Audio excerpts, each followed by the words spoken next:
Shalom teman-teman, saya Clara dari Juara Kelas Kids di DHS Church Bitung. Kali ini saya akan menceritakan kembali bahan saat teduh anak tanggal 12 Juli 2023 berjudul Penerjemahan Alkitab. Ayat hari ini di Mazmur 119 ayat 89 yang berbunyi, untuk selama-lamanya yang Tuhan firman-Mu tetap teguh di surga. Tahukah kamu bahwa Alkitab adalah buku yang paling banyak diterjemahkan ke dalam berbagai bahasa? Lebih dari 7.000 bahasa di dunia, dan Alkitab sudah diterjemahkan ke dalam sekitar 2.700 bahasa. Pada awalnya Alkitab Perjanjian Lama ditulis dalam bahasa Ibrani kuno. Seiring dengan perkembangan zaman, orang-orang Yahudi tidak lagi menggunakan bahasa Ibrani kuno, tetapi sehari-harinya berbahasa Arab.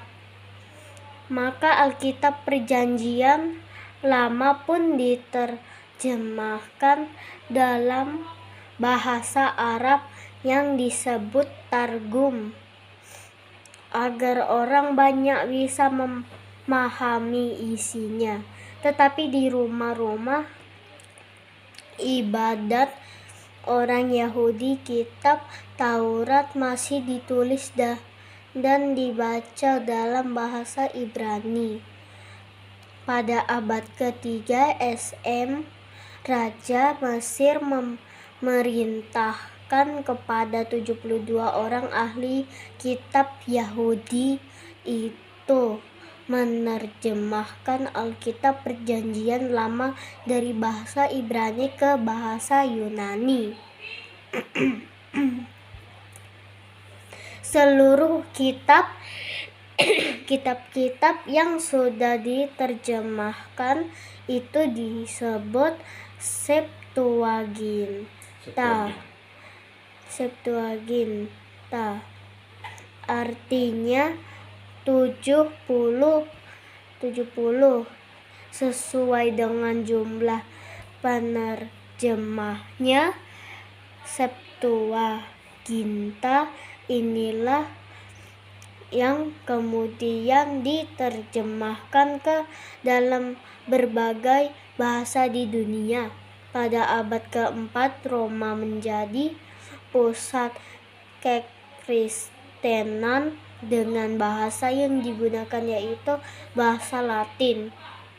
Maka Alkitab yang berbahasa Yunani pun diterjemahkan ke dalam bahasa Latin. Terjemahan Alkitab yang berbahasa Latin itu disebut Vulgata. Pada waktu itu belum ada mesin cetak, sehingga Alkitab terus disalin atau ditulis ulang. Pada tahun 1440 terjadi terobosan di dunia karena terciptanya mesin cetak oleh Johannes Gutenberg dari Gutenberg.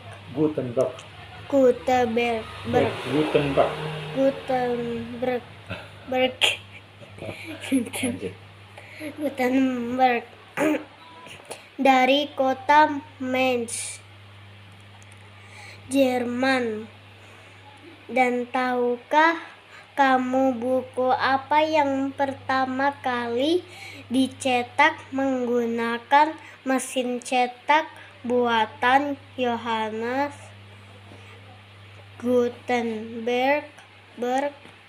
Teman-teman, buku pertama yang dicetak adalah Alkitab, sehingga disebut Alkitab Gutenberg.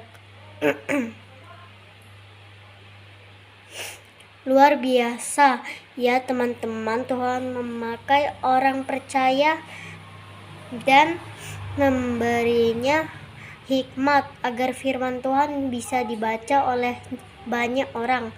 Tuhan melihat firman-Nya dan kebenarannya kekal untuk selamanya. Alkitab makin banyak dicetak dan bisa dipelajari oleh setiap orang. Pesan dari renungan hari ini, kita makin bersyukur lagi karena kuasa Tuhan yang luar biasa dalam memelihara firman-Nya selama ribuan tahun. Tidak ada yang bisa memalsukan isi Alkitab karena teks aslinya yang masih ada sampai sekarang. Teman-teman, teruslah semangat membaca dan merenungkan Alkitab, karena Alkitab adalah firman Tuhan yang berkuasa menolong kehidupanmu. Pertanyaan, apa yang kamu pelajari dari renungan hari ini? Jawabannya, Alkitab bisa kita percaya kebenarannya karena sudah terbukti dalam sejarah bahwa Tuhan menjaga isinya selama ribuan tahun dengan baik. Demikian teman-teman, Tuhan Yesus memberkati. Dah.